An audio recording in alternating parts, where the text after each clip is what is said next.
nossa aula vai ser, a gente vai tentar estudar o Sha'ar Yehud Ve'emunah, é o segundo livro, o terceiro livro do Tânia. A tradução desse livro é o Portal da Fé e da Unicidade Divina. Antes de começar, vou contar uma história, não necessariamente relacionada com o Tânia, eu contei no Shabbat, tem muita gente aqui assistindo e não teve a oportunidade de escutar, uma história do Baal Shem Tov. Tinha uma cidade onde tinha um judeu, ele tinha um bar, vendia vodka, whisky, enfim, as coisas que se vendem muito na Rússia. E um belo dia chegou um cliente, um daqueles que gostava de beber bastante, e pediu uma dose de vodka. O dono do bar conhecia o cliente, ele pendurava no final do mês, normalmente costumava pagar, encheu o copo para ele, bebeu, ok? Passa, ele bebe o copo e pede mais uma dose, bebeu. Bom cliente, foi pedindo, o dono do bar foi dando, está vendendo. Passa depois de um tempo, o homem bebeu tanto, mas o homem bebeu tanto, que ele caiu no chão, entrou em coma alcoólica, morreu. O dono do bar, que era um judeu, ficou desesperado. Imagina, naquela época, 300 anos atrás, não precisava de muita desculpa para acusar um judeu de libelo de sangue. Iam falar que ele matou aquele cidadão para tirar o sangue dele e fazer matzá.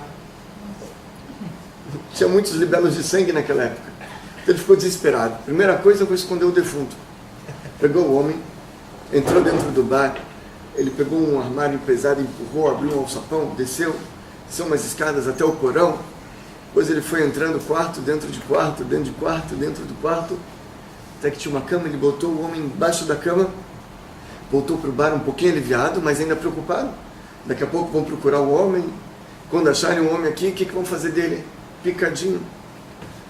Ele estava muito preocupado, o que eu faço?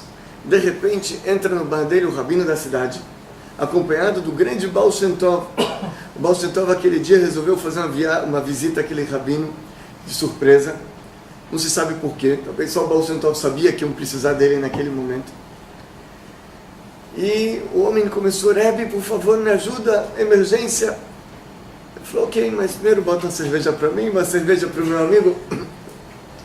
E ele falou: não, Rebbe, emergência. Ele falou: uma cerveja para mim, uma cerveja para o meu amigo. Ele viu que antes da cerveja o Rebbe não quer escutar nada. Serviu uma cerveja para ele, uma cerveja para o Baal Shem Tov. E aí ele fez a brahá, bebeu um pouquinho, falou: agora fala, meu filho. Ele contou a história. O rabino da cidade falou: Baal Shem Tov, mostre então sua força. Baal Shem Tov falou: mostra você a sua força. Falou: não, por favor, o senhor mostra a força. Baal Shem Tov falou: não sou nem rabino nessa cidade aqui. O senhor é o rabino-chefe? Você que tem que resolver as coisas.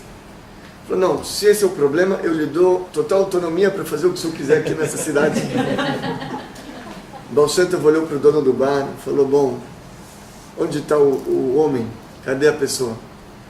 Falou: vem aqui. Foi, empurrou o armário, abriu o alçapão, desceu lá para o porão, entrou no quarto, dentro do quarto, puxou o homem por debaixo da cama e falou: está aqui. O Baal Shem Tov se agacha, bate um pouquinho assim na perna do homem e falou: aqui não é lugar de morrer, viu? Aqui não é lugar de morrer. O homem acorda, abre o olho, sai correndo, começa a correr pelas ruas gritando, chama a atenção de todo mundo vendo o homem. Até que ele chega na praça pública, dá um berro, todo mundo olha, caiu morto. Bom, isso é só uma pequena história para a gente começar a aula. Eu vou explicar por que eu escolhi justamente esse assunto do Sha'ar Yehud Ve'emunah, do portal da Unicidade da Fé e da Unicidade Divina, porque, primeiro de tudo, o Rebbe escreve uma carta que Bnei Noach precisa estudar isso. Por que precisa estudar? Porque nas leis de Bnei Noach, a primeira é não fazer idolatria. Só que nas leis de Bnei Noach, as 7 leis, são leis negativas: não faça isso, não faça aquilo. Tem também o lado positivo dessas leis. Não fazer idolatria também significa você acreditar na unicidade divina. Existe realmente, pelo Shulchan Aruch, uma discussão entre o Beit Yosef, que escreveu o Shulchan Aruch, ele era de origem sefaradi, que eles conhecem um pouco as linhagens judaicas, e tinha o Rebbe Moshe Israelish, o Rimá, que era Ashkenazi, eles têm uma discussão nesse assunto. Então, o Beit Yosef fala que um Ben-Nor, ele pode acreditar em Shituf. O que é Shituf? Shituf é o seguinte: como é que começou a idolatria no mundo?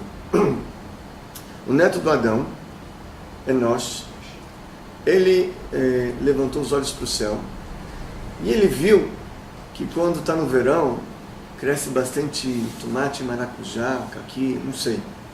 Eu não sou agrônomo, estou chutando, mas cresce algumas frutas específicas. E ele viu que no inverno cresce alguns legumes específicos. E ele viu que quando a lua está cheia, a maré está alta, então tem peixe assim. E quando a lua está minguante, a maré está baixa, e aí não tem peixe, ou tem peixe em outro lugar.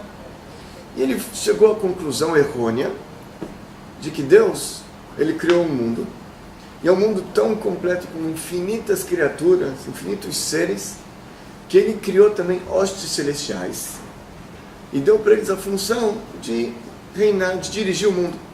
É como se fosse, por exemplo, uma multinacional que tem um CEO e você tem embaixo dele alguns vice-presidentes e alguns diretores, como para uma pessoa só reger aquilo tudo é muito grande. Ele coloca pessoas e delega poderes. Ele achou que era assim que Deus fez o mundo.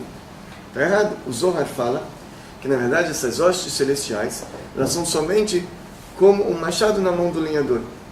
Quem corta a árvore é o machado ou o lenhador? É o lenhador, através do machado. O machado tem livre-arbítrio aqui de cortar essa árvore ou não cortar, ou cortar aquela árvore. O machado é um instrumento na mão do lenhador. Então assim, essas hostes celestiais, elas são instrumentos na mão do Criador, que através delas Deus manda o fluxo para o mundo, como está escrito no Rumash Devarim, Deuteronômio, Meget Votshamesh, Meget Geresh Yarchim. Quando se traduz isso é difícil, através do Meget Votshamesh, que os cereais eles são adocicados pelo sol, são adocicados também pela lua. Então, as hostes celestiais são criaturas, estão na mão de Deus, são instrumentos somente. Mas ele achou erroneamente que eles têm livre-arbítrio e começou então a se ajoelhar e servir essas hostes. Ele não negava a Deus, ele sabia que Deus estava por cima de tudo isso e que Ele é o Todo-Poderoso e tudo vem de Deus, mas achava que são canais intermediários, com livre-arbítrio. Então esse foi o erro dele. Isso é chamado Shituf em hebraico, é uma associação, colocou sócios para Deus. Isso, existe uma discussão no Shulchan Aruch. O Beit Yosef, que ele é Sfaradi, ele fala que um Ben-Nor, ele não precisa acreditar na unicidade divina. Se ele acredita também no Shituf, no Sol, na Lua, e acha, sem, é claro, excluir que Deus é soberano e controla eles, não é um pecado para um Ben-Nor. E o Remá falou o contrário. O Remá fala que é pecado também para um Ben-Nor acreditar nisso, que isso é balela, isso é um blefe. Deus, ele é único, e ele é tudo, também não pode acreditar nisso. Isso no lado negativo, mas no lado positivo, é claro, que a gente tem que trabalhar para acreditar na unicidade divina. Então, por isso, ele fala que um Ben-Nor deve estudar assim, esse livro é importante.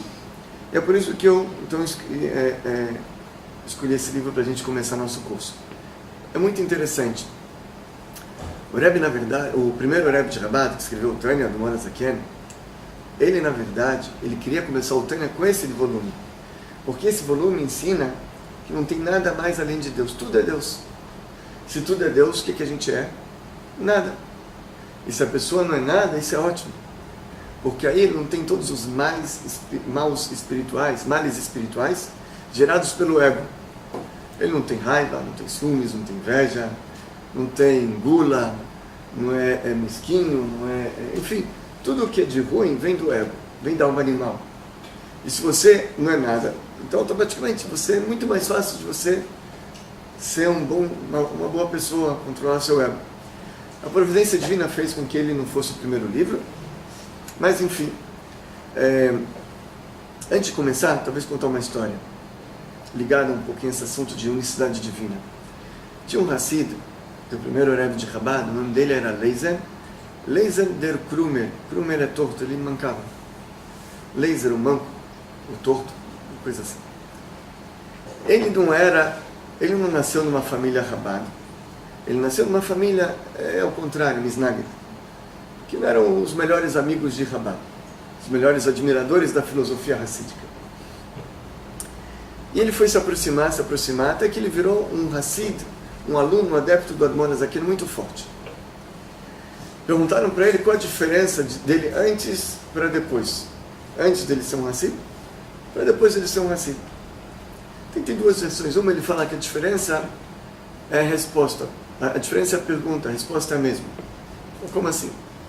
Falava, antes de ser um Hassid, eu achava que eu era tão grande, mas um sábio tão grande, um conhecedor tão grande da Torá, que como Deus, ele vai ter um paraíso tão grande para me oferecer lá em cima. A resposta era a mesma. Deus, ele pode tudo. Ele também consegue arrumar um paraíso para mim. Depois que eu comecei a estudar o Tânia, comecei a estudar Hassidut, eu entendi que eu não sou nada, que eu sou um verme, que eu sou menos que um verme. E a pergunta é, como é que Deus vai conseguir me arrumar um lugarzinho lá em cima? A resposta continua a mesma. Deus, ele pode tudo, ele vai conseguir também um lugarzinho para mim lá em cima. Alguma outra versão diz que antes dele ser um Hassid, ele tinha certeza que ele existia. Que Deus existia 99%. Agora, ao contrário, depois que ele é Hassid, ele tem certeza que Deus existe. Se ele existe, 99%. Como assim, se ele existe 99%? Depois que a gente começar a estudar esse livro, vocês vão entender. Eu espero. Então vamos lá, gente, vamos lá. Começando. Para entender pelo menos um pouco, para aqueles que estão vendo online, então no nosso site tem a apostila, tem lá o material. Entra no nosso site, blog.com.br, dá para fazer o download, enfim, lá tem o material traduzido. Então vamos lá. Para entender pelo menos um pouco a afirmação do Zohar, de que Shema Israel é um nível de unicidade divina superior. E Baruch Shem Kivod é um nível de unicidade divina inferior. Assim está escrito no Zohar. Que essa reza, que é uma reza básica no judaísmo, Shema Israel, depois vem a frase Baruch Shem Kivod. O Zohar fala que Shema Israel está ligado, representa um nível de unicidade divina superior, Baruch Shem Kivod, um nível inferior. O que isso quer dizer? Vamos lá. E ele fala entender pelo menos um pouquinho, porque é uma coisa assim, um pouco abstrata. Ele vai tentar explicar, pelo menos em parte. Então vamos lá. Ele começa, ele fala, saiba hoje, introspecta em teu coração. Assim Moisés, ele fala para o povo judeu, no final de 40 anos de deserto, eles estão prestes a entrar na terra. Ele escreve, saiba hoje, introspecta em teu coração, que Hashem é o Deus nos céus acima e sobre a terra abaixo. Não há nenhum outro. Isso aqui requer uma interpretação melhor. Isso requer uma explicação. Por acaso, alguém pensaria de que há um Deus habitando nas águas subterrâneas, de modo que seja necessário advertir tão fortemente, introspecte em teu coração. Moisés, ele vira para o povo, depois de 40 anos de deserto. Eles viram milagres atrás de milagres. O maná chovia todo dia. Tinha as nuvens que acompanhavam eles, planeavam o caminho. A roupa crescia com eles. Enfim, tinha muitos milagres. De repente Moisés, ele vem e fala, olha, saiba que não tem outro Deus embaixo da água, em cima dos céus. Será que precisa enfatizar tão fortemente uma coisa dessa? É óbvio que só tem. O povo judeu naquele momento estava convicto que só tem um. Ele fala primeiro, saiba hoje, intelectualmente você tem que raciocinar sobre isso, refletir sobre isso. E depois introspecte em teu coração, você tem que trabalhar depois o seu raciocínio, para que isso gere também, dentro do seu coração, um sentimento de que não tem outro, não tem embaixo das águas, em cima do céu outro. Por que Moisés precisava frisar uma coisa dessa tão forte? O princípio é supérfluo. É claro que não tem dois, isso é uma coisa óbvia. Então ele começa, para responder essa pergunta, começa aqui a desenvolver o assunto. Ele fala, está escrito nos Salmos, para sempre, ó Deus, tua palavra permanece firme no céu. Assim está escrito no Salmo 119. O rei Davi, ele fala, para sempre, ó Deus, tua palavra está sempre no firmamento. O que isso quer dizer? tua palavra está sempre no firmamento. A explicação é, eu vou talvez antecipar aqui, depois a gente vai ler dentro, como é que Deus criou o mundo nos 7 dias da criação. Foi com 10 pronunciamentos, foi com a fala. Essa fala de Deus, ela contém energias. A fala é composta de palavras, que são compostas de letras. Cada letra em hebraico é um conduíte de uma energia. Ela conduz energia. E essa conduta dessa energia, ela se transformou em céu. Essas energias que Deus falou, elas se materializaram. Uma letra é um conduíte de energia. Em hebraico, como é que se fala letra? Ot. E ot significa trazer. A palavra em hebraico tem um versículo, ataboker, chegou amanhã. Ata, chegar, vir. Então uma letra, ela vem, ela transmite, ela conduz. É um conduíte de uma energia. Para aqueles que fizeram curso de Kabbalah comigo, alguns meses atrás, se lembram das 10 Sefirot, o que comumente é conhecido como Etzraim, árvore da vida. São as 10 Sefirot, e quando a gente olha naquele desenho, a gente vê traços ligando uma Sefirah com outra.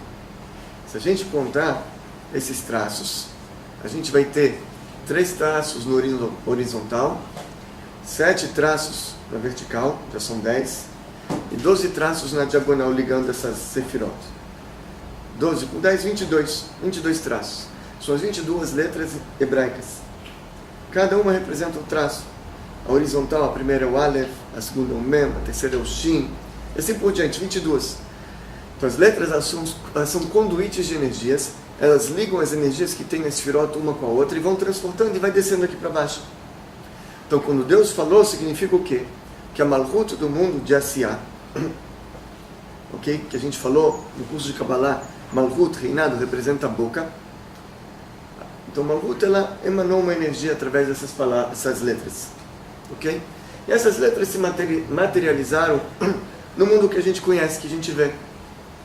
Então, quando o rei Davi lhe fala, para sempre, ó Deus, tua palavra permanece firme no céu, o que ele quer dizer? A Hassidut explica que ele quer dizer que a palavra que Deus falou no segundo dia da criação, Yehir Akia, que seja o firmamento, ela está sempre dentro do céu, para criar o céu constantemente, para o céu poder existir. Então vamos ler isso aqui dentro. O Baal Shem Tov, de abençoada memória, explicou que tua palavra que tu disseste, que haja um firmamento no meio das águas, estas palavras e estas letras permanecem eternamente firmes dentro do firmamento do céu, estão investidas dentro de todos os céus para sempre, para lhes dar vida. Então, aquela frase que Deus falou no segundo dia da criação, em Gênesis, tem lá, elas estão investidas dentro dos céus, elas estão se transformando em céu. O céu é como se fosse uma roupagem, uma vestimenta externa para essa energia. Obrigado, Jonathan. Uma vestimenta externa para essa energia. E ela tem vestido o tempo inteiro para dar vida aos céus. E assim está escrito, ele traz prova também, não só da Torá, mas ele traz prova também do Tanar, de Isaías. E a palavra de nosso Deus permanecerá firme para sempre. O que ele quer dizer, o profeta Isaías? Que a palavra de Deus lá está dentro de cada objeto, cada detalhe da criação, para dar vida àquele assunto. E também no nosso Sidur, na liturgia judaica que nós lemos diariamente, está escrito, e também está escrito, suas palavras vivem e permanecem firmes para sempre. Então a gente vê aqui algumas fontes desse assunto, de que a palavra de Deus, ela está dentro de cada assunto para dar vida a tudo que a gente vê. O mundo inteiro é composto de palavras, de letras.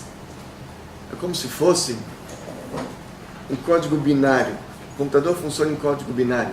10, 0, 0, 0, 1. Você aperta um botão, ele dispara 32 ou 64 bits. Eu não sei hoje em dia como é que funciona. É 32 ou 64? 64. 64 bits são disparos fechados ou abertos de energia. Quando o disparo é aberto, ele está representado pelo 1. E fechado por 0, alguém entende disso? É isso mesmo? Então, chega lá na CPU, a memória decodifica isso, ela aparece na tela alguns pixels, ela já está programada para isso. Então, quando você olha lá no Google Maps, a tua casa, Na verdade, lá dentro do computador, ele tem um código binário que é a tua casa. A tua casa é formada por um código de 1, 0, 0, 0. Não tem casa aqui. Mesma coisa, quando você chega fisicamente na tua casa e você olha para ela, saiba que ela é formada por Aleph, Beit, Gimel, Dalet. Não tem casa, é virtual. O mundo é virtual. Tudo é, na verdade, uma energia de Deus que está se transformando em matéria a cada instante. E ele continua aqui o primeiro Rebbe, Admor Azaken, falando, porque caso as letras se retirassem dos céus, nem que fosse por somente um instante, o que aconteceria? Imagina que a energia que está gerando a tua casa some, volta para a origem. O que acontece com a casa? Você vê que ela se transforma em zero absoluto. É igual, imagina, vamos voltar ao detalhe do computador, certo? Você tem um computador de mesa, não um laptop, ele está ligado na tomada, você está fazendo uma transferência bancária. 5 mil reais. Você apertou 5, 0, 0, 0, deu um Enter. Aí, o teu computador, quando você deu Enter, ele decodificou os 5, 64 disparos abertos, fechados, papapá. Os 3 zeros, mesma coisa, o Enter, mesma coisa. Chega na CPU, uma opção de disparos elétricos. Dentro do computador não tem 5 mil, só tem eletricidade. O computador, ele vai transformar isso em ondas eletromagnéticas, entra no Wi-Fi, ou na rede, enfim, no cabo, vai até a central, enfim, até uma central. Lá ele transmite para o computador do banco esses disparos elétricos, ou ondas eletromagnéticas. Quando chega no computador do banco, o computador decodifica aqueles dígitos, papapá, esse é o 5, esse é o 0, esse é o 0, 5 mil, tá? Saiu da conta de quem? Do rabino, entrou na conta de quem? Enfim, do aluguel. Pagou o aluguel. Está lá. E funciona. Na verdade, quando você olha na tela, tem 5 mil, mas dentro do computador são só disparos magnéticos. Ondas, mas funciona. Amanhã você vai sacar o dinheiro da tua conta, não tem. O dono da casa, ele vai sacar o dinheiro da conta dele. Tem lá. Consegue puxar o dinheiro. É um mundo virtual. Você vê, mas ele não existe. O que existe de verdade são ondas eletromagnéticas ou disparos elétricos. Essa é a verdadeira essência dos 5 mil que você viu na tela. Você entra no Google Maps, você vê sua casa ali não existe, é uma casa virtual que você está. O que realmente existe? Disparos elétricos ali. É o que a gente chama de mundo virtual. O telespectador está me vendo aqui na tela. Na verdade, ele está vendo disparos elétricos, não está me vendo. Certo? Ele acha que está me vendo. São disparos elétricos, pixels. Qual é a essência verdadeira do que ele está vendo da imagem? São disparos elétricos. A mesma coisa no nosso mundo, é um mundo virtual. Você olha a sua casa, ela é composta de uma energia composta por letras. O que acontece se essas letras, Deus nos livre, saem, volta ao zero absoluto como se nunca tivesse existido? Vamos ver isso aqui na linguagem do Rebbe. Ele fala, porque caso as letras se retirassem dos céus, nem que fosse por somente um instante, Deus nos livre, e retornassem para a sua fonte, então todos os céus se tornariam absolutamente nulos e inexistentes. Iam desaparecer. E seria como se eles nunca tivessem existido, retroativamente até. Exatamente como antes do pronunciamento que haja um firmamento. Exatamente antes, como era 5.777 anos atrás, não existia céu. Se você tira aquela energia, ele volta a ser o que ele era antes. Nada. E assim também funciona. Antes de contar uma história, que eu me lembrei. Tinha uma vez, na época da Guimará, um Rebbe chamado Rebbe Pinhas Ben Yair. Rebbe Pinhas Ben Yair, ele foi o sogro do Rabbi Shimon Bar Yochai, que escreveu o Zohar. Esse todo mundo conhece. Rabbi Shimon Bar Yochai, quando ele escreveu o Zohar, ele ficou 13 anos numa caverna, 12 depois mais um, junto com o filho dele. Como é que ele comeu? Deus fez um milagre, nasceu uma árvore de alfarroba, e ele comia, está escrito lá, 28 gramas toda sexta-feira, e só. E tinha também, Deus fez um milagre, saiu lá uma fonte de água cristalina, ele bebia também 86 ml de água toda sexta-feira. Depois ia se alimentar só na outra semana. Então o problema da alimentação estava resolvido. Dormir, cama, não precisava, ele não dormiu. Ficou estudando Torá o tempo inteiro, 12 anos, sem parar. Dia, noite, não precisava dormir. Era um homem especial. E lavar roupa, como é que ele lavava? Então, para resolver esse problema, o que ele fez? Ele tirava a roupa, a túnica dele, dobrava ali do lado, abria um buraco na terra, se enterrava até a cabeça, ele e o filho, ficavam estudando o Torá o dia inteiro. De noite, chegou a hora de falar o Shema Israel, ele saía do buraco, vestia a túnica, ele e o filho, rezavam o Shema Israel, quando acabava, tirava a túnica, voltava para o buraco, cabeça até aqui, estudava até amanhã. Amanheceu, saía do buraco, botava a túnica, falava o Shema Israel, tirava a túnica para o buraco. 12 anos assim. Então não lavava roupa. Usava só de manhã e de noite, não lavava roupa. Tá bom. Só que o problema é o seguinte, vai ficar 12 anos enterrado na terra. Teu corpo fica cheio de sarnas, cheio de carne viva. Ele saiu de lá depois de 13 anos assim. Quando o sogro olhou para ele e falou, ai, coitado dos meus olhos que está te vendo assim. Falou, não. Coitado dos seus olhos se não me vesse assim. Por quê? Porque pelo mérito do sofrimento que ele teve na caverna, que ele estudou dessa maneira, ele se elevou muito no estudo dele espiritualmente. Porque antes dele entrar na caverna, toda pergunta que ele fazia para o sogro dele, o sogro dava 12 respostas. Depois que ele saiu da caverna, toda pergunta que o sogro fazia para ele, ele dava 24 respostas para o sogro. Ele falou, coitado dos seus olhos se não me visse assim. E o sogro dele, como falamos, era o Rebbe Pinhas Ben Yair. Rebbe Pinhas Ben Yair, uma vez ele foi fazer uma mitzvah. Ele chegou, tinha um rio com água corrente, assim, forte. E ele não conseguia atravessar, ele olhou para um lado, para o outro, não viu nenhuma ponte. Procurou algum bote, alguma embarcação, uma canoa, nada. Falei, e agora? Como é que eu faço? Eu tenho que fazer a mitzvah? Aí ele olhou para o rio, conversou com o rio, provavelmente não com o rio físico, mas com um anjo, com a energia do rio, enfim. Eu não sei exatamente com o que, se eu soubesse, talvez eu podia fazer o que ele fez, mas ele sabia conversar com o rio. Ele olhou para o rio, o nome do rio era Ganai. Ele falou, Ganai, Isbaku Meimai. Abre suas águas. Abre que eu quero passar. Ganai falou, Rebbe Pinhas, eu não posso abrir. Assim eu fui criado, o Criador me fez assim, eu preciso fluir. Rebbe Pinhas falou, mas eu estou indo fazer uma mitzvah, é a vontade do Criador. Ganai respondeu, Rebbe Pinhas, eu também estou fluindo de acordo com a vontade do Criador.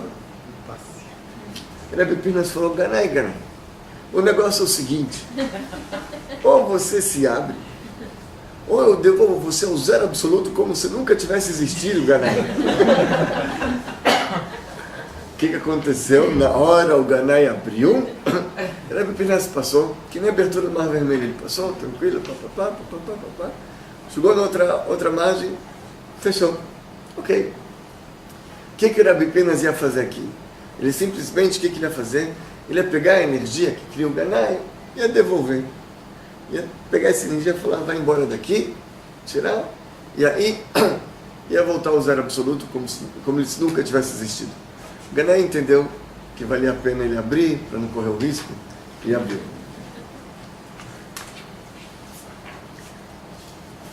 Agora,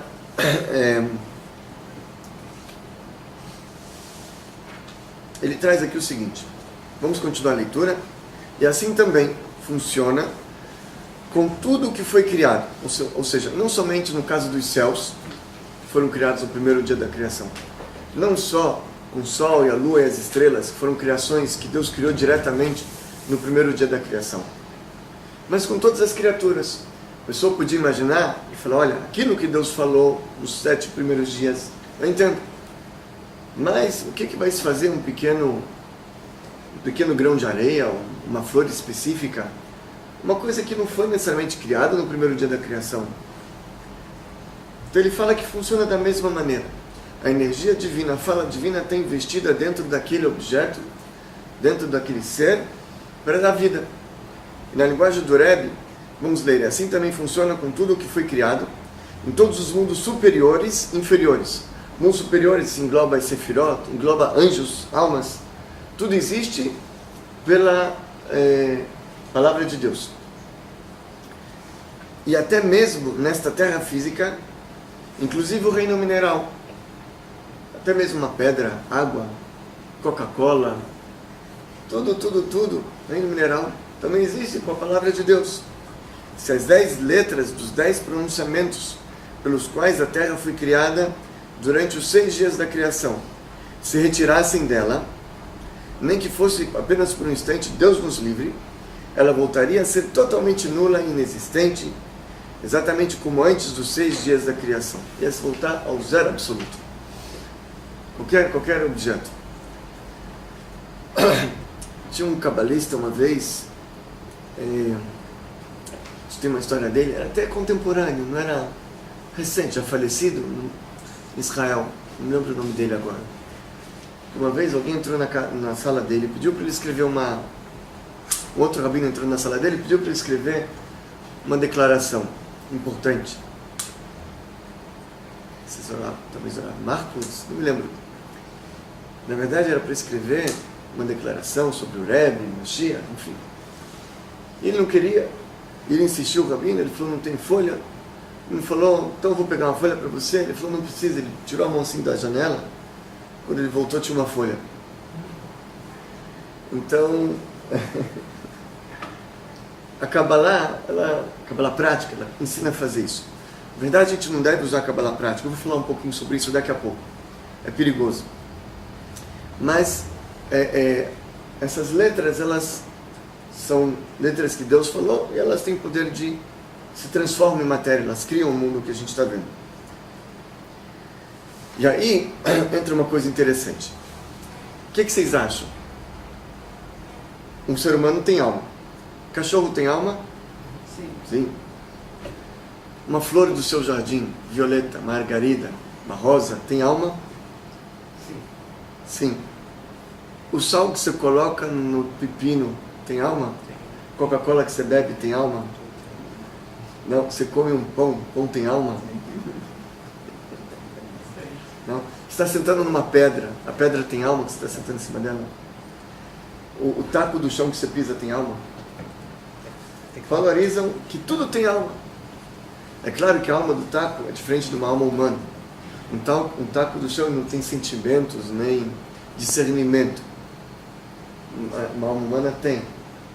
Uma alma de um cachorro, ele tem sentimentos e um discernimento limitado, que ele é subserviente às suas emoções somente.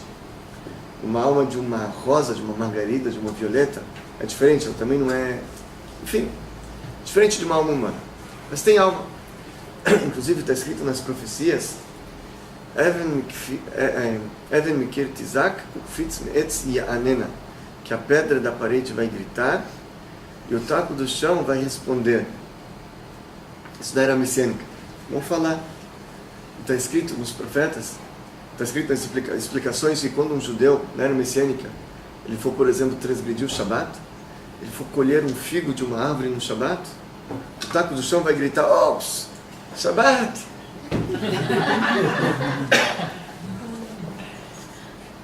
Tudo tem alma. Então, essa alma é a palavra de Deus que tem dentro daquele objeto. O Arizal, ele escreve isso, ele fala, olha só, este pensamento foi expresso pelo Arizal, que mesmo dentro daquilo que parece ser matéria inteiramente sem vitalidade, só uma pedra, não tem vida, ela fica lá, se você não carrega ela, não vai sair do lugar, ela não cresce, está lá, aparentemente parece que não tem vida ali. Fala o Arizal assim, tem vida e tem uma alma ali também, tal como pedras ou terra ou água, há uma alma e uma força vital espiritual que está embutido dentro delas. Então tem ali. Teve uma entrevista que eu dei semana passada numa rádio, o locutor me perguntou, é verdade que em todas as pessoas tem uma centelha judia? Eu falei, vou lhe falar mais. Em todos os seres humanos tem uma centelha divina. E não somente, isso não respondi na hora, devia ter respondido. Não somente em seres humanos você tem uma centelha divina. Os animais têm uma centelha divina também. O reino vegetal tem uma centelha divina. E o reino mineral também tem uma centelha divina. Esse é o trabalho do Mashiach. Revelar a centelha divina, a divindade que tem em toda a humanidade, em todo o mundo. Tudo. Ou seja, dentro delas encontram-se investidas as letras da fala divina, dos 10 pronunciamentos que dão vida e existência à matéria inanimada, e isto possibilita a matéria existir a partir do nada absoluto que precedeu os 6 dias da criação. Ok? Agora, você pode perguntar então, eu entendo o céu, o sol, a lua, as estrelas, foram criadas diretamente por Deus. Mas como é que funciona o sal? Aparentemente Deus não falou que seja o sal nos 6 dias da criação. Você procura lá, não tem que seja o sal, que seja o açúcar, que seja, sei lá, o oxigênio, que seja, não sei, qualquer coisa, a rosa, a violeta, não está escrito lá. Como é que essas criaturas, então, elas têm vitalidade? Então ele explica aqui também. E mesmo que o nome Even, pedra em hebraico é Even, não foi mencionado nos 10 pronunciamentos registrados na Torá, ok? Mesmo assim, a força vital flui para a pedra através das combinações e permutações de letras que são transpostas por meio dos 231 portões, frente e verso, conforme explicado no Sefer Yetzirah, e o mesmo ocorre com todas as coisas criadas no mundo. Deixa eu tentar explicar um pouquinho mais. Na criação, quando a gente fala que Deus falou, a gente está falando que houve um fluxo de energia que foi revelada pelo Malchut, pelo reinado do mundo de Atzilut para baixo. No momento que essa energia sai de Malchut de Atzilut, ela, antes de chegar no mundo de Briá, ela passa nos portões. O Sefer Yetzirah chama esses portões de 231 portões, frente e verso. O que são esses 231 portões? A gente abre o Sefer Yetzirah, ele tem lá um desenho de uma pirâmide, de cima para baixo, de baixo para cima, são 2 triângulos. Mas a conta é o seguinte, na gramática hebraica, você tem, como no português, o chores, ele é a raiz semântica da palavra, que é composta por 3 letras. E além dos chores, da raiz semântica, você tem também os portões da palavra, que são compostas por 2 letras. Toda palavra tem seus portões, 2 letras. Quantos portões podem existir? Então você tem 22 letras. Portões são combinações, palavras combinadas de 2 letras, sendo que elas não são repetidas. Então assim, você pode colocar 22 letras aqui, 21 letras aqui, 22 vezes 21. Tem nome na matemática para isso, como é que chama? Você quer calcular quantas combinações são possíveis? Análise combinatória, é isso? Enfim, você tem 22 letras. Quantas palavras de 2 letras diferentes você consegue escrever? No caso, não pode ser repetidas 2 letras. Então, você multiplica 22 por 21. Ok? Você pode colocar 22 letras aqui, e aqui você pode colocar 21 letras. Não pode ser, porque não pode ser repetidas as letras. Aleph, Beit, não pode. 22 com 21, quanto que dá? 462, certo? Então você tem 462 combinações. Você pode ter o Aleph, Beit, Aleph. Então por isso que o Sefer Yetzirah fala 231 portões, frente e verso. 231 vezes 2, 462. Ok? Entendeu? Entenderam mais ou menos? Entendeu, Caio? Você pode ter 231 portões, frente e verso. Depois que sai de Malchut de Atzilut, e esses portões eles existem em todos os mundos, a princípio. Ele entra nessa combinação dos portões, e aí as letras elas vão se transformando, elas vão mudando. Então Deus falou hierarquia é firmamento, composto de uma palavra composta de 4 letras, Reish, Kuf, Yudai. Hierarquia. Esse Reish, quando passou pelo portão, ele foi transformado em outra letra. O Kuf em outra letra. Foi sendo transformado, eles vão sendo trocados, né? Vão se combinando e trocando nesses portões, até que eles viram uma outra palavra. Cada vez que a letra ela desce de um portão para o outro, ela perde sua energia, ela perde sua força. Então, os primeiros seres criados nos 7 dias da criação são seres que tinham uma energia muito forte, porque eles não passaram por esses portões, foram diretos da boca divina, falar assim, direto de Malhut de Atzilut. Seres primários. Depois, como essa energia desses seres foi transformada, foi trocada nesses portões, ela perdeu muita energia. E aí, quando ela sai desses portões, elas conseguem se combinar de uma forma tal e criar o sal, a margarida, coisas pequenas. Ok? Então esses portões eles servem para permutar as letras, diminuir a energia e criar outros seres secundários a partir dos primeiros seres. E isso é uma das práticas da Kabbalah prática. A gente não vai entrar muito em detalhe hoje. Eu vou falar um pouquinho mais sobre essa Kabbalah prática na semana que vem. Mas se alguém tiver alguma pergunta, eu prometi também que eu vou falar um pouquinho sobre leis, né? Se alguém tiver alguma pergunta, pode fazer rapidamente, senão a gente vai para as leis, Alahá. O pensamento também tem as letras da criação, pensamento, Sim. bons, pensamentos ruins, também tem letras. Nada pode existir sem as letras.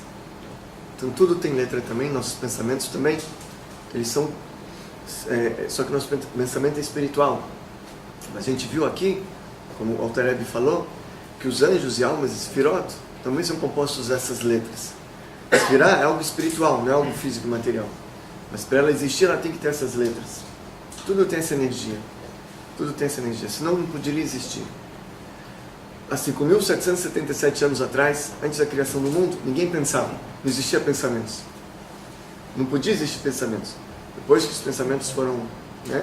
Depois que Deus falou, então nossos pensamentos são compostos dessa energia também.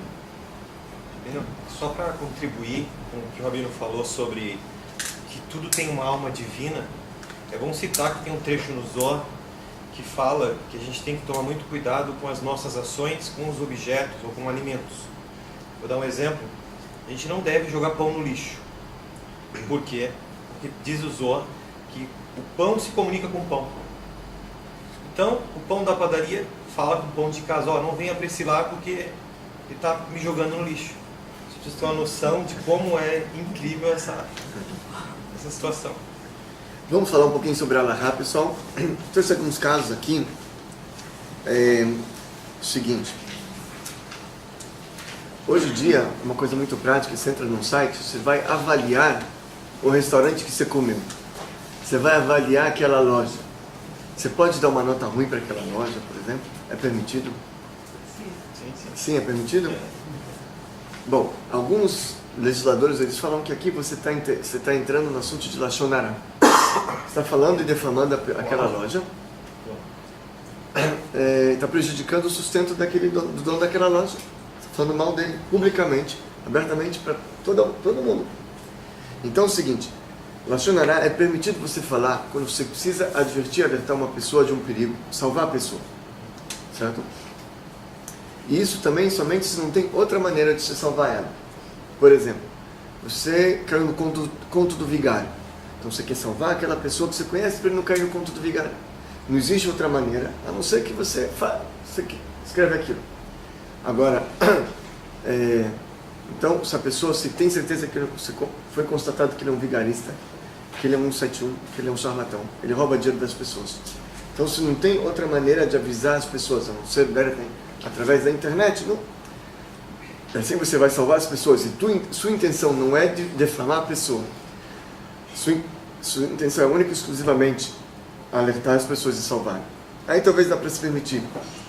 Agora, se você foi no restaurante e foi muito caro e você quer escrever que foi caro, ou a comida não estava tão gostosa para você, você quer escrever que o restaurante não presta, aí é simplesmente laxonará. E você não pode dar uma nota ruim para aquele restaurante publicamente. Talvez para o teu amigo aquilo não é caro. Talvez você é pobre para o restaurante. Talvez o seu paladar não é tão apurado quanto o do amigo. Talvez o amigo tenha outro gosto. Então você não pode, por exemplo, dar uma nota ruim para publicamente. Você está prejudicando um restaurante, é proibido. Okay. Mesmo que eles queiram ouvir que é ruim, não? Quem te disse que eles querem ouvir que é ruim? Você quer contar, talvez. Né? Enfim. Agora, outro caso. Está escrito, você está num ônibus, no metrô. Entrou um velhinho. Você é obrigado a levantar pela lei judaica para dar o caminho. Dá para ele sentar? Ou não? Você pode continuar sentado. Você passou um dia bem cansativo. Voltou do trabalho, está cansado. Entrou no metrô, puxa, tem um banco ali para mim. Você sentou. Aí, para na próxima estação, entra um senhor de idade lá, você tem barba branca, assim. Você é obrigado a dar um lugar para ele ou não? Se lugar reservado, sim.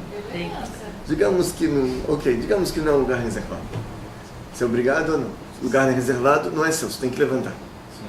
Você é obrigado? Está escrito o seguinte na Torá: Mipnei seivatakum, ve'adanta pnei zaken. Assim está escrito lá em Levíticos. Mipnei seivatakum, ve'adanta pnei zaken. Antes de traduzir. Você vai levantar perante um ancião e você vai honrar um velho. Só que o que? Está escrito no Torá, você vai levantar. Está escrito para você dar o lugar. Será que você precisa? Então assim, tem alguns comentaristas que falam que está escrito realmente para você se levantar e não para dar o lugar. Mas tem conceito nos sábios que está escrito Naval Birishut da Torá. Que um cara, naval é um cafajeste com a ordem da Torá. Ele está se aproveitando que a Torá não mandou ele dar isso. Falou, olha, a Torá não me obrigou, então o senhor fica em pé. Eu não tenho nenhuma obrigação de levantar para o senhor. Então a Torá chama esse cara de um cafajeste, de um sem vergonha. Não sei traduzir, naval. É um oportunista? Não, é pior que isso. É um sem vergonha. Não presta. Um cara que não presta. Eu não queria usar esse termo. Mas é um cara está fazendo isso com a autorização da Torá. Outros comentaristas falam que aqui tem uma pergunta de Hilul Hashem. Estão vendo que você é um judeu, ou talvez um Benor, talvez você esteja identificado com Benor ou não. Você é um judeu, estão vendo você como judeu, e você não se levanta, então vão falar, está vendo esse judeu, está vendo esse Benor? Não respeita. Quem é o eterno Deus? Quem é o Deus dele? Assim por diante. Tem que dar um exemplo. Só que tem um comentarista, o Hidá, o Rabino Haim Yosef David Azulay, ele foi rabino-chefe de Hebron, e ele escreve lá que esse mandamento de Mipnei seivatakum, você vai se levantar perante um ancião, vai honrar um homem velho, inclui não somente levantar, mas dar o lugar também. Ele escreve isso explicitamente. Então você é obrigado, sim, pela Torá, a dar o lugar. Ok? Mais um caso que eu trouxe aqui interessante, para a gente estudar. Temos mais alguns minutos só. Então, digamos que você está em casa, você quer usar o Wi-Fi do vizinho. Pode entrar na rede dele, entrar, tal. Você conseguiu a senha, tal, descobriu a senha. Ou não sei, acho que tem gente que consegue descobrir a senha do vizinho, aplicativo, não sei se existe. E existe. Entra no Wi-Fi do vizinho. Pode entrar, pode usar ou não pode? Não pode? Eu acho que não. Não chega, pronto, obrigado. Não pode, então. Bom, primeiro assim, tem que analisar. Tem uma lei que Dina de Malhuta Dina. A lei do país deve ser respeitada pela Torá. Então, se o país, tem alguma lei no país que proíbe você pegar o Wi-Fi do seu vizinho, você não pode fazer. Mas digamos que não tem. Aqui no Brasil, eu imagino que não tem uma lei assim, que não seja proibido por lei você entrar no Wi-Fi do seu vizinho. Então aí a gente entra se realmente podia ou não. De um lado, você está roubando algo que não tem aqui consistência. Você não está roubando algo que tem consistência. E 2, tem um dito dos sábios que fala o seguinte: quando você tem algo, você está usufruindo, e seu vizinho também pode usufruir, e não vai te prejudicar em nada. Na linguagem dos sábios, este aproveita, e este não falta nada. Então você acendeu uma vela, você está estudando a luz de vela, ou a luz elétrica. Você ligou para você. Teu vizinho, você pode deixar teu vizinho usar a luz elétrica, a sua vela, não vai faltar nada para você. Você não vai ser prejudicado, não vai perder dinheiro por isso. E outra, vai ter um proveito. Se você não permite isso, então está escrito que Areis Umidat Sodom, isso aqui é o sodomita. O pessoal, é igual o pessoal de Sodoma. Se você não permite uma coisa dessa, é igual o pessoal de Sodoma. Então, uma coisa muito feia você não permite isso. Então aqui a gente tem, a pessoa talvez estaria roubando algo que não tem consistência, que pela Torá talvez não teria um problema. 2, se isso, a gente não vai julgar o nosso vizinho, que ele seria igual o pessoal de Sodoma, não permitiria uma coisa dessa. Então, a princípio não teria problema, caso, tem que analisar alguns pontos aqui. Caso, pode acontecer que se carregar muito a rede do vizinho, muitas pessoas usando, você também, você vai fazer um upload, um download, coisas pesadas que vai sobrecarregar, e aí vai diminuir a velocidade do seu vizinho. Sim. Então aí você já está prejudicando o seu vizinho, nesse caso não poderia. Eu não sei se isso acontece, esse é o caso, pode ser que sim. Ou, se seu vizinho ele vai ter que pagar mais pela quantidade de dados que ele está transitando, pode acontecer. Talvez ele tenha um limite mensal de 5 gigas, 10 gigas, e agora você vai, através do seu funcionamento, ele vai atingir vai passar a cota, ou também, sei lá, de repente ele tem um contrato que ele fez que não pode permitir que outros usem. Enfim, a pessoa que está usando não está usando uma coisa permitida, ilícita. Se não tem essas condições, aí não teria problema. Ou seja, se você está usando ilícito, se não está sobrecarregando, diminuindo a velocidade, se não está ultrapassando o limite, enfim, não tem nada contra. Aí talvez seria permitido. Caso essas condições não sejam cumpridas, realmente talvez você está infringindo aqui algum problema e você não deve pegar o Wi-Fi do seu vizinho. Muito bem, pessoal, legal. Bacana, mais de 100 pessoas estão assistindo a nossa aula. Se Deus quiser, a gente espera que semana que vem tenha mais gente ainda. E a gente continua falando um pouquinho na aula que vem, onde a gente parou falando sobre a Kabbalah prática também um pouquinho.